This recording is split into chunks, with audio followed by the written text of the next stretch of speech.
Before I call the Chancellor of the Exchequer, I remind honourable members that copies of the budget resolutions will be available from the Vote Office in Members' Lobby upon the Chancellor's statement being finished, and of course online.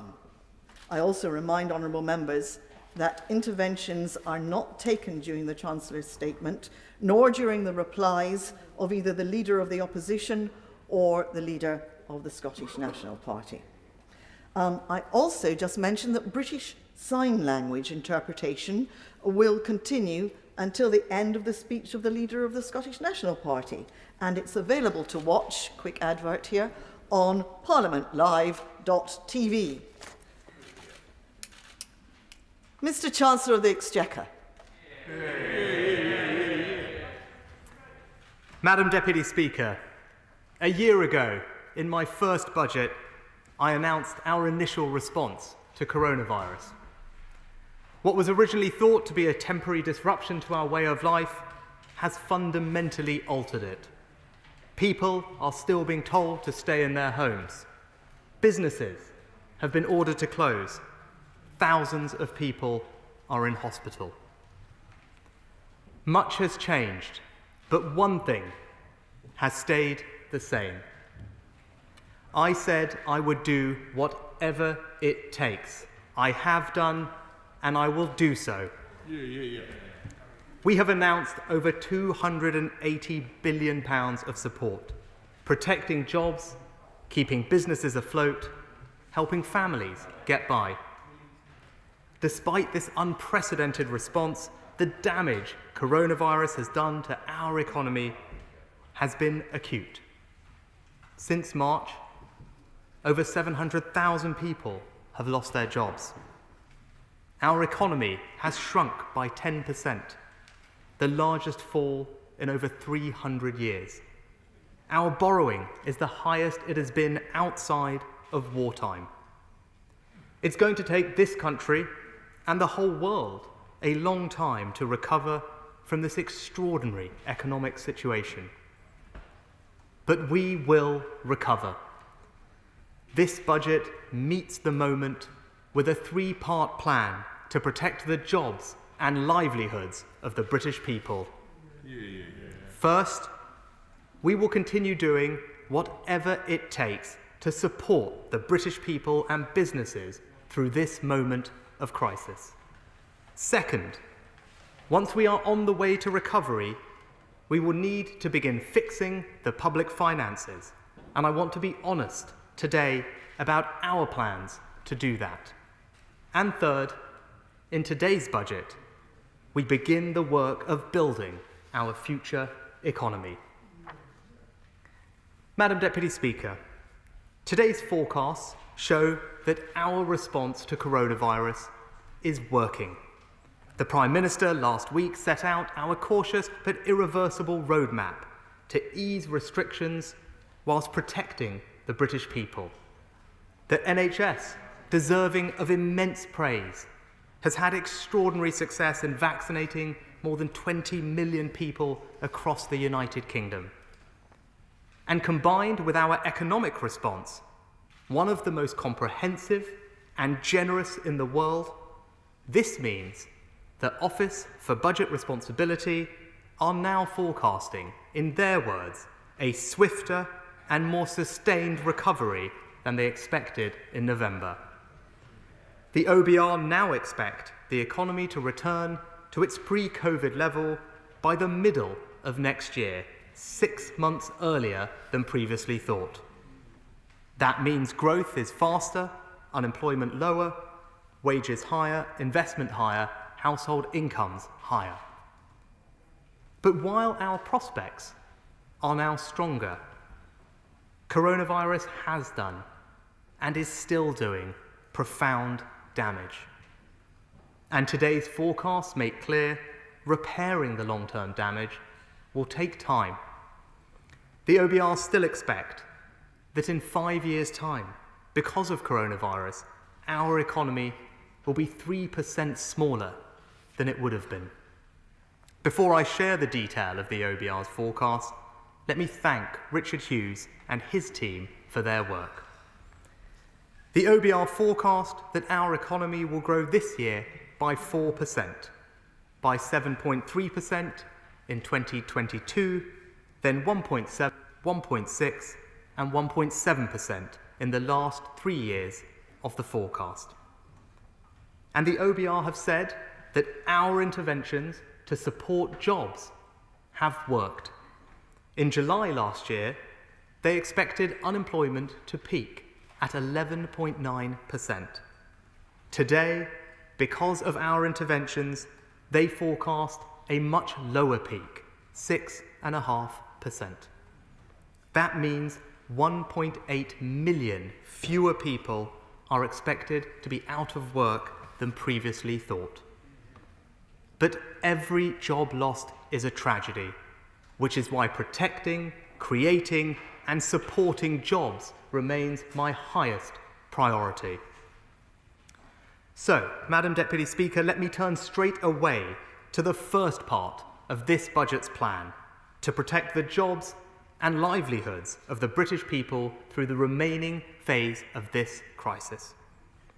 First, the furlough scheme will be extended until the end of September. For employees, there will be no change to the terms. They will continue to receive 80% of their salary for hours not worked until the scheme ends. As businesses reopen, we will ask them to contribute alongside the taxpayer to the cost of paying their employees. Nothing will change until July, when we will ask for a small contribution of just 10% and 20% in August and September. The government is proud of the furlough, one of the most generous schemes in the world, effectively protecting millions of people's jobs and incomes. Second, support for the self-employed will also continue until September, with a fourth grant covering the period February to April and a fifth and final grant from May onwards. The fourth grant will provide 3 months of support at 80% of average trading profits. For the fifth grant, people will continue to receive grants worth 3 months of average profits, with the system open for claims from late July. But as the economy reopens over the summer, it is fair to target our support towards those most affected by the pandemic. So people whose turnover has fallen by 30% or more will continue to receive the full 80% grant. People whose turnover has fallen by less than 30% will therefore have less need of taxpayer support and will receive a 30% grant. And I can also announce a major improvement in access to the self-employed scheme. When the scheme was launched, the newly self-employed couldn't qualify filed the 1920 tax return. But as the tax return deadline has now passed, I can announce today that provided they filed a tax return by midnight last night, over 600,000 more people, many of whom became self-employed last year, claim the fourth and fifth grants. Over the course of this crisis, we will have spent £33 billion supporting the self-employed, one of the most generous programmes for self-employed people anywhere in the world. Third, we're also extending our support for the lowest paid and most vulnerable. To support low-income households, the universal credit uplift of £20 a week will continue for a further 6 months, well beyond the end of this national lockdown. We'll provide working tax credit claimants with equivalent support for the next 6 months. And because of the way that system works operationally, we will need to do so with a one-off payment of £500. And over the course of this year, as the economy begins to recover, we are shifting our resources and focus towards getting people into decent, well-paid jobs. We reaffirm our commitment to end low pay, increasing the national living wage to £8.91 from April, an annual pay rise of almost £350 for someone working full-time on the national living wage. And my right honourable friends, the Education Secretary and the Work and Pension Secretary are taking action to give people the skills they need to get jobs or get better jobs. The Restart programme, supporting over 1 million long-term unemployed people. The number of work coaches doubled. The Kickstart scheme, funding high-quality jobs for over 250,000 young people. The Prime Minister's Lifetime Skills Guarantee, giving every adult the opportunity for a fully funded Level 3 qualification. And we want businesses to hire new apprentices, so we're paying them more to do it. Today, I am doubling the incentive payments we give businesses to £3,000. That's for all new apprentice hires of any age. Alongside investing £126 million of new money to triple the number of traineeships, we're taking what works to get people into jobs and making it better. Madam Deputy Speaker, one of the hidden tragedies of lockdown has been the increase in domestic abuse. So I'm announcing today an extra £19 million on top of the £125 million we announced at the spending review for domestic violence programmes to reduce the risk of reoffending and to pilot a network of respite rooms to provide specialist support for vulnerable homeless women. To recognise the sacrifices made by so many women and men in the armed forces community, I'm providing an additional £10 million to support veterans with mental health needs.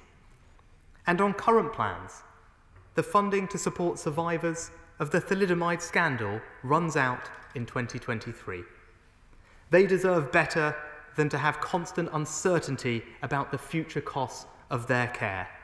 So not only will I extend this funding with an initial down payment of around £40 million, I am today announcing a lifetime commitment guaranteeing funding forever.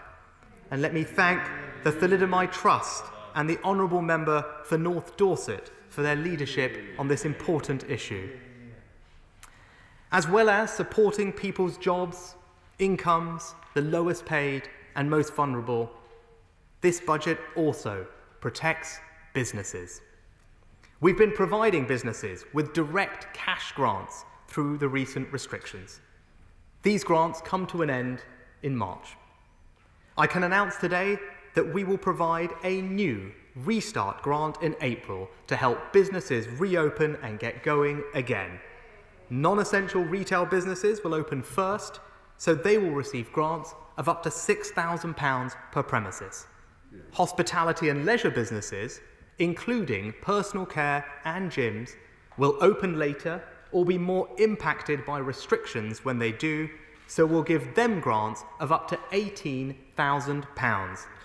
That's £5 billion of new grants, on top of the £20 billion we've already provided, taking our direct total cash support to business to £25 billion. And I pay tribute to my right honourable friend, the member for Romsey and Southampton North, for highlighting the particular needs of the personal care sector. And with my right honourable friend, the Culture Secretary, we're making available £700 million to support our incredible arts, culture and sporting institutions as they reopen. Backing the UK and Ireland's joint 2030 World Cup bid, launching a new approach to apprenticeships in the creative industries, and extending our £500 million film and TV production restart scheme. Even with the new Restart grants, some businesses will also need loans to see them through. As the Bounce Back Loan and CBILS programmes come to an end, we're introducing a new recovery loan scheme to take their place. Businesses of any size can apply for loans from £25,000 up to £10 million through to the end of this year. And the government will provide a guarantee to lenders of 80%. Last year, we provided an unprecedented 100% business rates holiday in England for all eligible businesses in the retail, hospitality and leisure sectors, a tax cut worth £10 billion. This year, we'll continue with the 100% business rates holiday for the first 3 months of the year, in other words, through to the end of June. For the remaining 9 months of the year, business rates will still be discounted by 2/3, up to a value of £2 million for closed businesses, with a lower cap for those who have been able to stay open. A £6 billion tax cut for business. One of the hardest hit sectors has been hospitality and tourism. 150,000 businesses that employ over 2.4 million people need our support.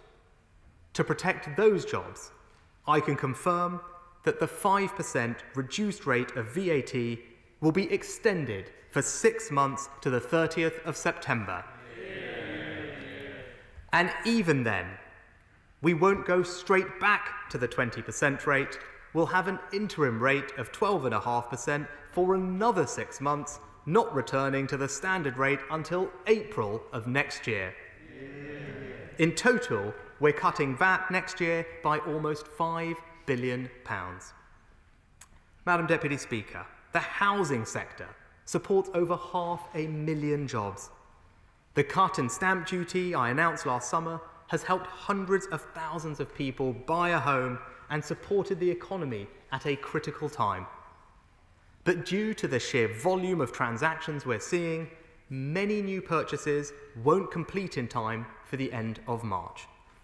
So I can announce today the £500,000 nil rate band will not end on the 31st of March, it will end on the 30th of June. Then, to smooth the transition back to normal, the nil rate band will be £250,000, double its standard level, until the end of September, and we will only return to the usual level of £125,000 from October the 1st. Even with the stamp duty cut, there is still a significant barrier to people getting on the housing ladder: the cost of a deposit. So I'm announcing today a new policy to stand behind home buyers, a mortgage guarantee.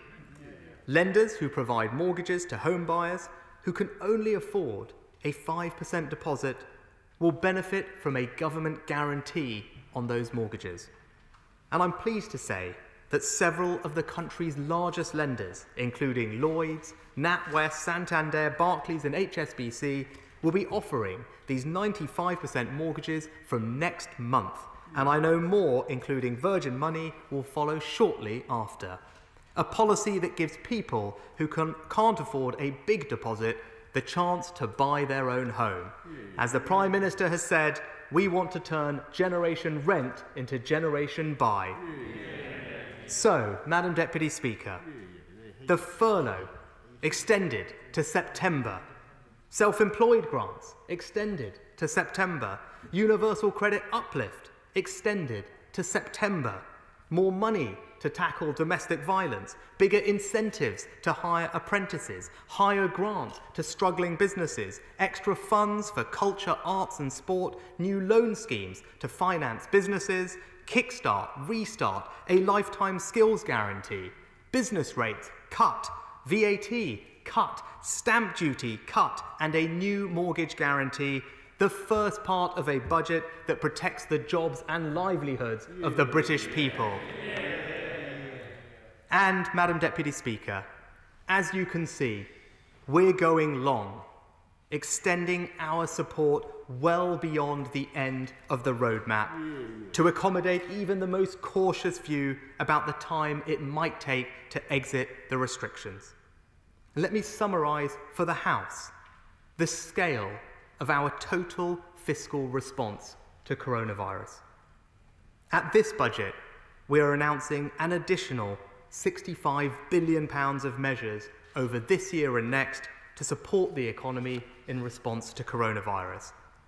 Taking into account the significant support announced at the spending review, this means our total COVID support package this year and next is £352 billion.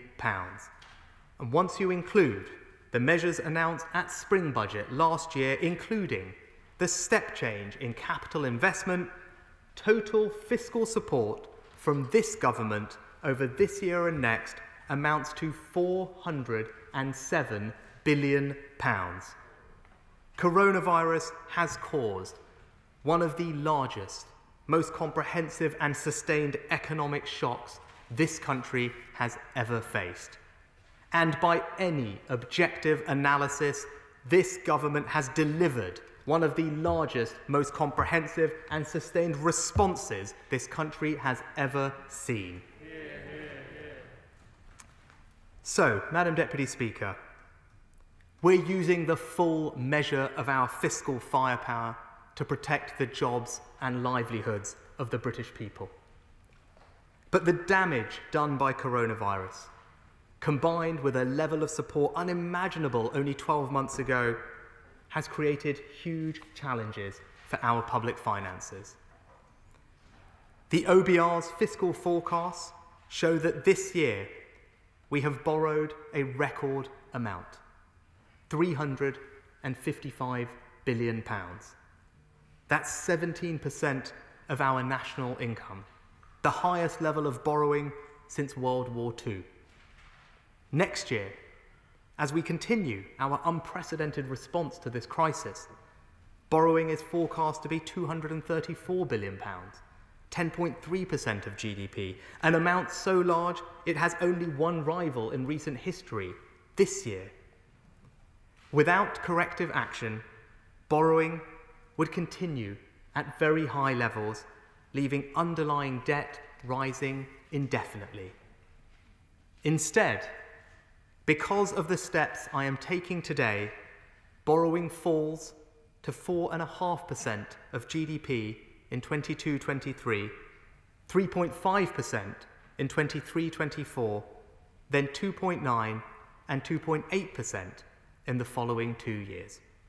And while underlying debt rises from 88.8% of GDP this year to 93.8% next year, it then peaks at 97.1% in 23-24 before stabilising and falling slightly to 97% and 96.8% in the final 2 years of the forecast. Let me explain why this matters. The amount we've borrowed is comparable only with the amount we borrowed during the 2 world wars. It's going to be the work of many governments over many decades to pay it back. Just as it would be irresponsible to withdraw support too soon, it would also be irresponsible to allow our future borrowing and debt to rise unchecked. When crises come, we need to be able to act, and we need the fiscal freedom to act. A freedom that you only have if you start with public finances in a good and strong place. The only reason we have been able to respond as boldly as we have to COVID is because 10 years of Conservative governments painstakingly rebuilt our fiscal resilience. When the next crisis comes, we need to be able to act again.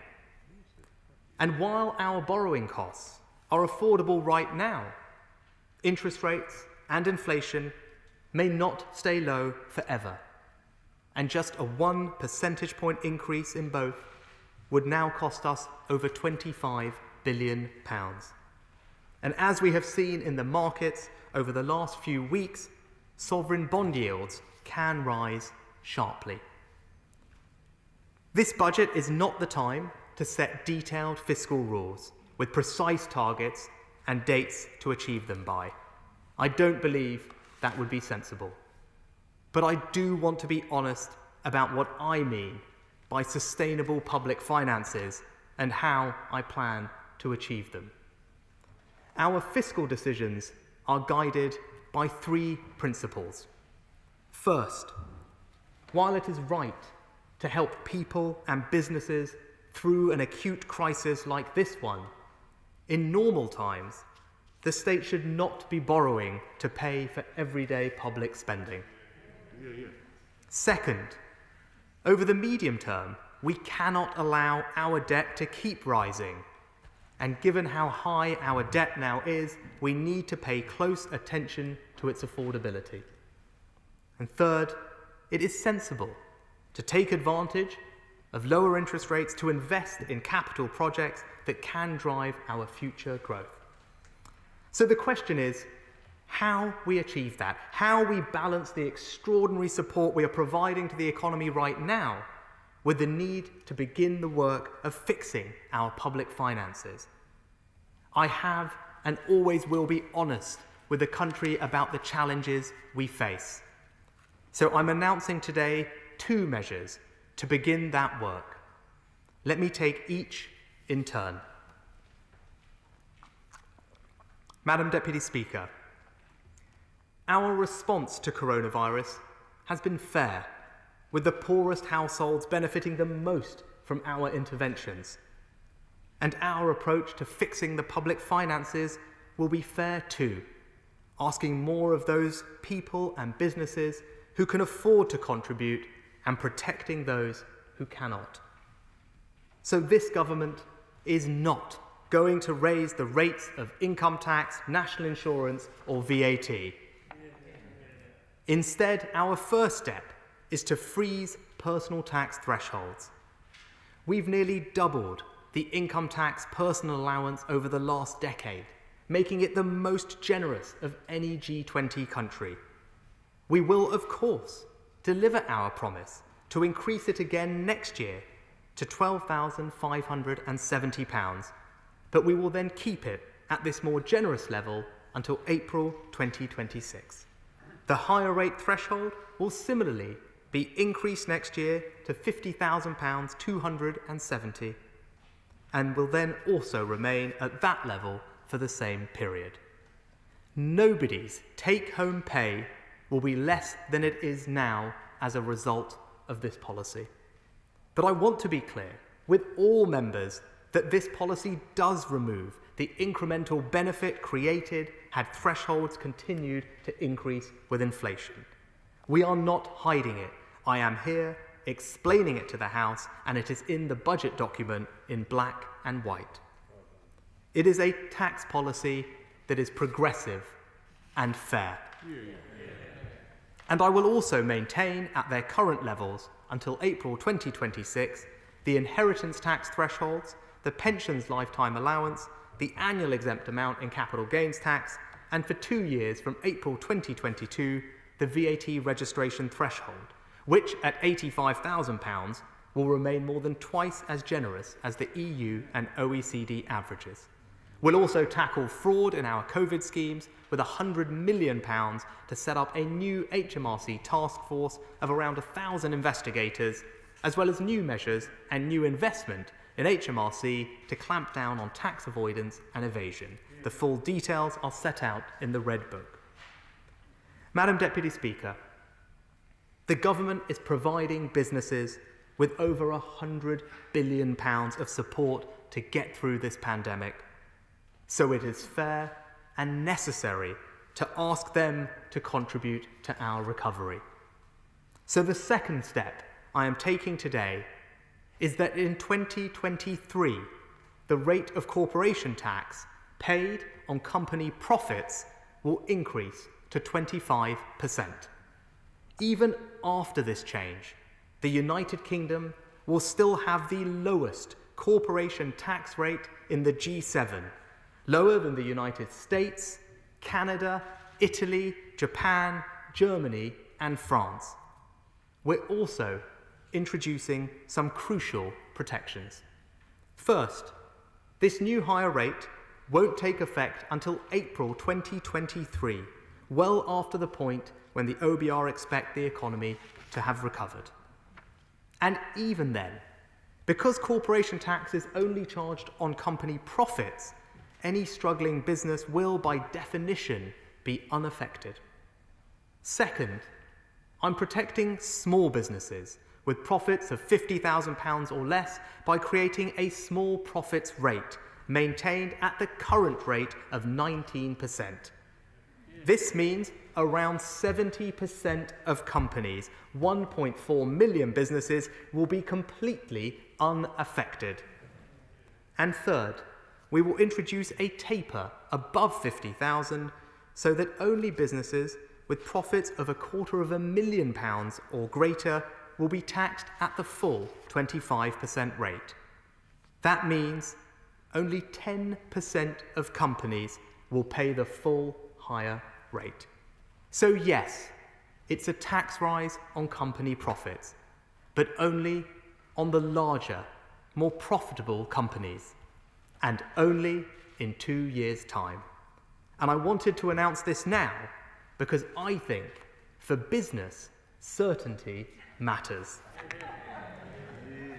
For the next 2 years, I'm also making the tax treatment of losses significantly more generous by allowing businesses to carry back losses of up to £2 million for 3 years, providing a significant cash flow benefit. This means companies can now claim additional tax refunds of up to £760,000. And because of the current 8% bank surcharge, the implied overall tax rate for banks would be too high. So we will review the surcharge to make sure the combined rate of tax on the UK banking sector doesn't increase significantly from its current level, and to make sure this important industry remains internationally competitive. Madam Deputy Speaker, these are significant decisions to have taken. Decisions no Chancellor wants to make. I recognise they might not be popular, but they are honest. And let's consider the alternatives. The first is to do nothing, to leave our deficit problem untreated, our debt problem for someone else in the future to deal with. That has never been the way of a Conservative government, and nor do I believe it can be the way of a responsible Chancellor. Another alternative would be to try and find all the savings we need from public spending. But when we said at the last election that we were the party of public services, people believed us, and they were right to believe us. And when we said we'd be the party that invests in new infrastructure, they were right to believe that too. The only other alternative would be to increase the rates of tax on working people. But I don't believe that would be right either. So I believe our approach, while bold, is compatible with our duty as a fiscally responsible and business-friendly government. This is the right choice, and I am confident it will command public assent. I have one final announcement on business tax. With the lowest corporation tax in the G7 and a new small profits rate, the UK will have a pro-business tax regime. But we need to do even more to encourage businesses to invest right now. Business investment creates jobs, lifts growth, spurs innovation and drives productivity. For decades, we've lagged behind our international peers. Right now, while many businesses are struggling, others have been able to build up significant cash reserves. We need to unlock that investment. We need an investment-led recovery. So today, I can announce the super deduction. For the next 2 years, when companies invest, they can reduce their tax bill, not just by a proportion of the cost of that investment as they do now, or even by 100% of their cost, the so-called full expensing that some have called for. With the super deduction, they can now reduce their tax bill by 130% of the cost. Let me give the House an example. Under the existing rules, a construction firm buying £10 million of new equipment could reduce their taxable income in the year they invest by just £2.6 million. With the super deduction, they can now reduce it by £13 million. We've never tried this before in our country. The OBR have said it will boost business investment by 10%, around £20 billion more per year. It makes our tax regime for business investment truly world-leading, lifting us from 30th in the OECD to 1st. And worth £25 billion during the 2 years it is in place, this will be the biggest business tax cut in modern British history. Bold, unprecedented action to get companies investing, creating jobs and driving our economic recovery. Madam Deputy Speaker, let me now turn to duties. This is a tough time for hospitality, so I can confirm that the planned increases in duties for spirits like Scotch whisky, wine, cider and beer will all be cancelled. All alcohol duties frozen for the second year in a row, only the third time in 2 decades. And right now, to keep the cost of living low, I'm not prepared to increase the cost of a tank of fuel. So the planned increase in fuel duty is also cancelled. Madam Deputy Speaker, this budget protects the jobs and livelihoods of the British people. This budget is honest about the challenges facing our public finances and how we will begin to fix them. And this budget does one other thing. It lays the foundations of our future economy, the third part of our plan. If we want a better future economy, we have to make it happen. We have to do things that have never been done before. The world is not going to be any less competitive after coronavirus. So it's not enough to have some general desire to grow the economy. We need a real commitment to green growth. It's not enough to have some general desire to increase productivity. We need a real commitment to give every business, large or small, the opportunity to grow, innovate and succeed. It's not enough to have a general desire to create jobs. We need a real commitment to create jobs where people are and change the economic geography of this country. And we can't strengthen our domestic economy without remaining a global, outward-looking nation. This future economy won't be created in any one budget, but today we lay the foundations. Madam Deputy Speaker, our future economy needs investment in green industries across the United Kingdom. So I can announce today the first ever UK infrastructure bank. Located in Leeds, the bank will invest across the UK in public and private projects to finance the green industrial revolution. Beginning this spring, it will have an initial capitalisation of £12 billion, and we expect it to support at least £40 billion of total investment in infrastructure. And I know my right honourable friend, the member for Pudsey, will particularly welcome the location of this new institution. Offshore wind is an innovative industry where the UK already has a global competitive advantage.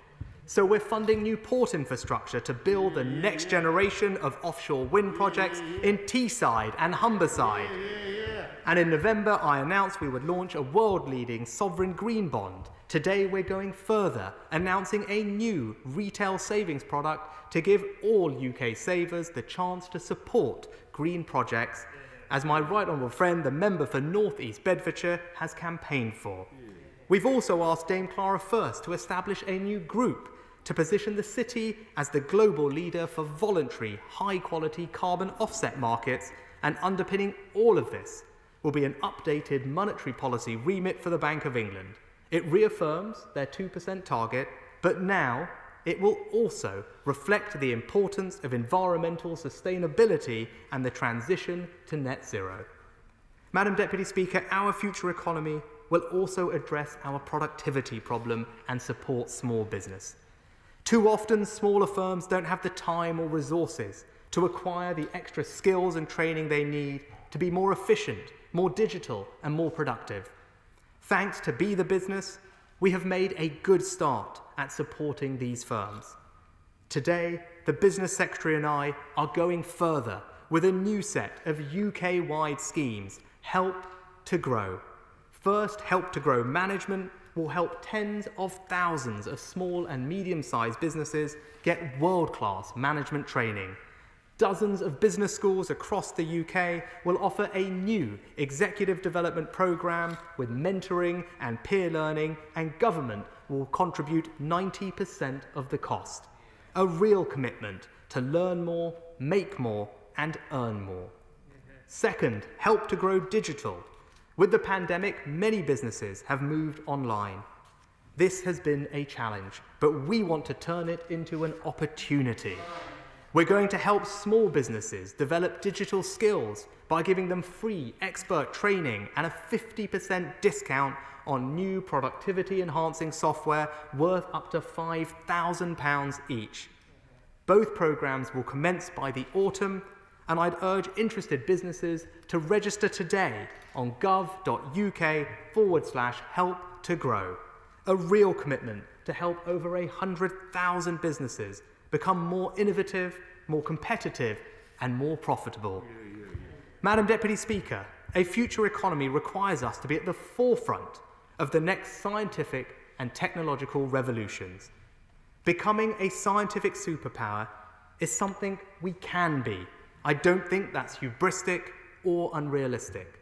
Our incredible vaccination programme has shown the world what this country is capable of. So I'm providing an extra £1.6 billion today to continue the rollout and improve our future preparedness. And I want to make the UK the best place in the world for high-growth, innovative companies. So I'm launching 2 wide-ranging consultations today to make sure our research and development tax reliefs and our enterprise management incentives are internationally competitive. And my right honourable friend, the Home Secretary, knows that a scientific superpower needs scientific superstars. So together we're announcing ambitious visa reforms aimed at highly skilled migrants, including a new unsponsored points-based visa to attract the best and most promising international talent in science, research and tech, new improved visa processes for scale-ups and entrepreneurs, and radically simplified bureaucracy for high-skill visa applications. Now, as well as support for innovation and access to talent, high-growth firms need access to capital. To do that, we're taking steps to give the pensions industry more flexibility to unlock billions of pounds from pension funds into innovative new ventures, launching a new future fund breakthrough to help fill the scale-up funding gap, and changing the rules to encourage more companies to list here. Let me thank Lord Hill for leading this landmark review. The FCA will be consulting on his proposals very shortly. Madam Deputy Speaker, our future economy depends on remaining a united kingdom. Millions of families and businesses in Scotland, Wales, and Northern Ireland have contributed to and benefited from our coronavirus response. And central to that has been a treasury that acts for the whole United Kingdom. That's not a political point, it's an undeniable truth. The majority of today's budget measures will apply directly to people in all 4 nations of the United Kingdom.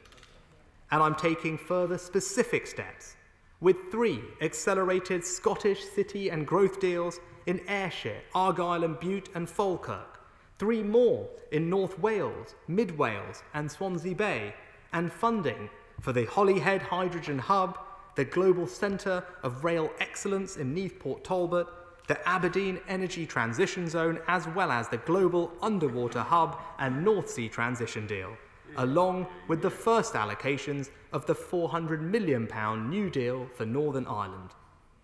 And through the Barnett formula, the decisions I'm taking in this budget also increase the funding for the devolved administrations by £1.2 billion in Scotland, £740 million in Wales, and £410 million for the Northern Ireland Executive.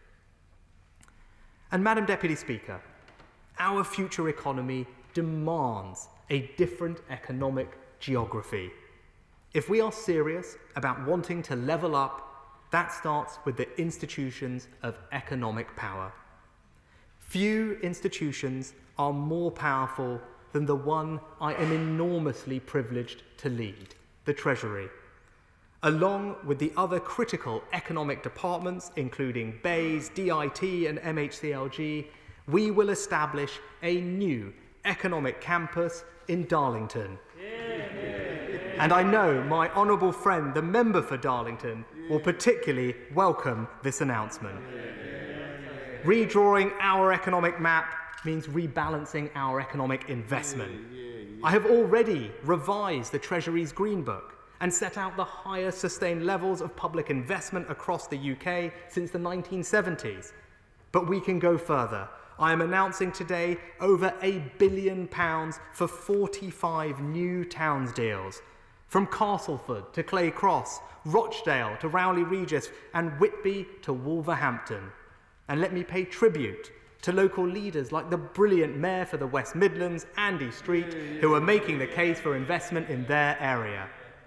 We're also creating a £150 million fund to help communities across the UK take ownership of pubs, theatres, shops, or local sports clubs at risk of loss, putting more power in the hands of local people. And I'm launching the first round of the Levelling Up Fund today, inviting applications from local areas across the United Kingdom. And I'm grateful to my right honourable friends, the Transport Secretary and the Community Secretary, for their support on this crucial initiative. Madam Deputy Speaker, I have one final announcement that exemplifies the future economy. A policy on a scale we've never done before. A policy to bring investment, trade, and most importantly, jobs right across this country. To replace the industries of the past with green, innovative, fast-growing new businesses. To encourage free trade and reinforce our position as an outward-looking trading nation open to the world. A policy we can now only pursue now that we are out of the European Union. Free ports. Free ports are special economic zones with different rules to make it easier and cheaper to do business. They're well established internationally, but we're taking a unique approach.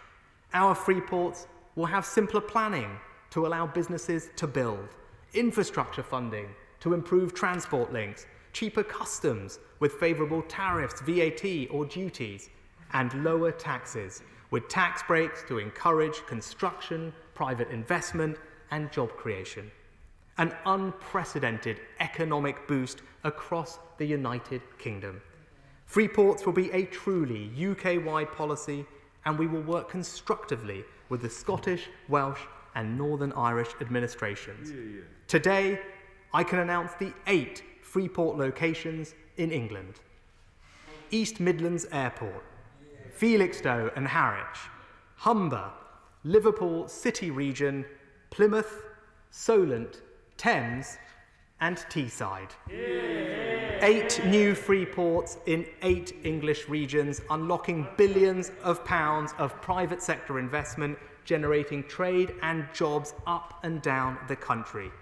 I commend members from across the House for their campaigning, but in particular the honourable members for Redcar, Cleethorpes and Great Grimsby, as well as inspiring local leaders like Ben Houchin, the Mayor for Tees Valley. Madam Deputy Speaker, let's take just one of those places, Teesside. In the past, it was known for its success in industries like steel.